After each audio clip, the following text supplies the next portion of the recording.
What's up YouTube, GODMode Duelist here. Now, as you all know, I ran X-Sabers over at Charlotte and I didn't do too hot. And I think it was just because I just dead drew into nothing, and I think I misplayed a couple of times. But anyway, I've gone through some modifications of the deck and I'll just go ahead and give you the profile now. So, first things first, one pass rule. I'm only running one because, I don't I lost a couple of matches because he burnt me for 1,000. That was about it. So, I mean, even though he is pretty useful and he's a level 2 tuner, I don't really need to, but this is just my personal preference. So, one pass rule. One air bellum. Even though I'm only running one, he actually proved a little bit useful with the hand destruction effect. So, I just run one, mainly because he's susceptible to bottomless. I got one Regiera, gets back any X-Saber out of my graveyard, so it's pretty good. I got two X-Saber Boggart Knights. Now the reason why I'm not maxing him out, because two just works better for me, because there's times where I need a tuner, and since he can only be used to make a X-Saber monster, it's really not, like, I can only really make a 7 with him, so that's why I only run two. 3 Dark Souls. This card's way too broke not to max out. You engrave, back and forth. You get to search up like 20 times or some crazy amount. But yeah, Dark Soul just makes searching the deck a lot easier. I run 3 Full Helm Knights because of their negate attack ability, and if they destroy a face down, I can special summon like my Dark Souls or my Ember's Blades or my Boggart Knights even back from the grave. So, and she's a level 3 tuner, so she's decent. 3 Ember's Blades. One of the MVPs of the deck. Whenever he dies, I can search out any level 4 X-Saber. So, gotta max him out. And then 3 Fault Rule. Possibly the most broken card in this deck other than Dark Soul.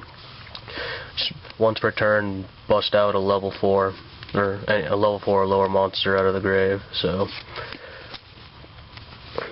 run 3. Now for my interesting tech choices. For one, I run 1 Effect Veiler. This card was so good in the matches that I ended up winning.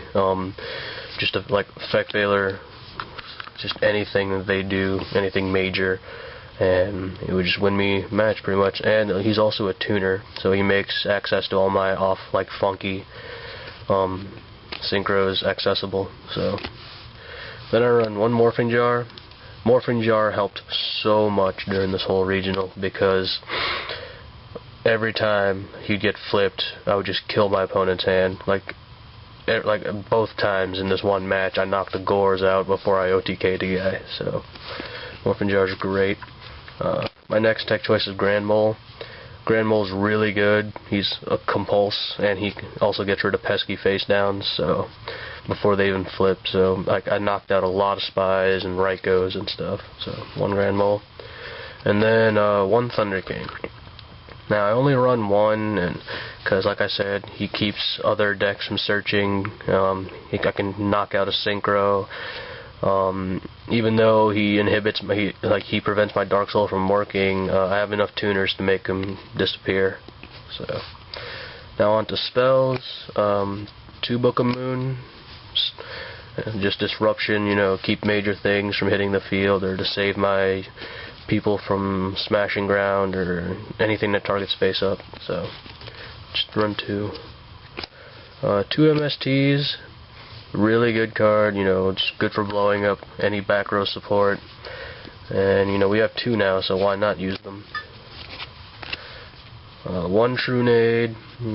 We don't have Heavy Storm, so it's True Nade's the substitute. Just gets all spell and traps off the field. 1 Cold Wave. It was really, really useful the whole time I was there. 1 Reborn, because, why not? We have it back. Use it. Free monster. 1 Dark Hole. in times of desperate need, this card will save your life. Gold Sark to search out my Cold Wave and any other card I would need to help win. And then 1 Pot of Duality. Now, even like, honestly, all the people who say Pot of Duality help them win games, it's really just a personal preference. I mean, for me, it's really half and half. There are times where Pot saved me, and then there were times where this card I hated it because of what I flipped up. So, now for traps: 1 Mirror Force, staple. 1 Solemn, staple. I'm only running 1 E-Call because I have so many fancy tech cards. But, you know, this card's really not necessary for my personal build. But for any other X-Saber build, I recommend running 2 or more. Like, you can max this card out for funniness. Trap Dust Shoot, really good tech card. This card definitely won me lots of matches. Well, the ones I did win, this card definitely helped. Like, I would knock out any boss monsters or anything important out of hand. So, running 2 Bottomless, staple. Got to. More interesting tech, running 2 Bribes. This card literally saved my ass so many times through that whole regional.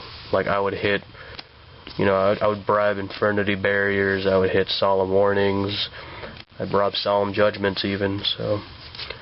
And then finally, 2 Solemn Warnings. This card was so good. Like, it just kept everything from hitting the field, and it's just great. Like, every deck should at least run 2 copies of this, 2 or 3. So that was that. Now on the synchros. This is an updated version of what I ran from Saturday. So first things first, we have Armory Arm. Instantly, like it's a 1800 monster and a 1000 attack point buff. 1 Cataster, Eteria Beast, 1 Baryonic, 1 Goyo, 2 X-Saber Hunlays, the Super Mobius when I don't have Trunade or MSTs. So 1 Black Rose Dragon. I never really got to use it much, but you know, it's there for when I need it. 1 Urbellum. Maybe once Souza comes out, he's going to get replaced. So 1 Colossal Fighter. He didn't get to see a lot of play, but like I said, he was there when I needed him. Red Dragon, really good for taking care of Spirit Reaper and Marshmallow. I saw that like twice that whole tournament. This is new, 1 Scrap Dragon. I lost a lot of my games due to Scrap Dragon, so time to join the party and run 1. 1 Stardust Dragon, so staple. 1 Mistworm, and then I got 1 X-Saber Gothams. So that was the deck. Rate, comment, subscribe, and keep a lookout for my other videos. Peace.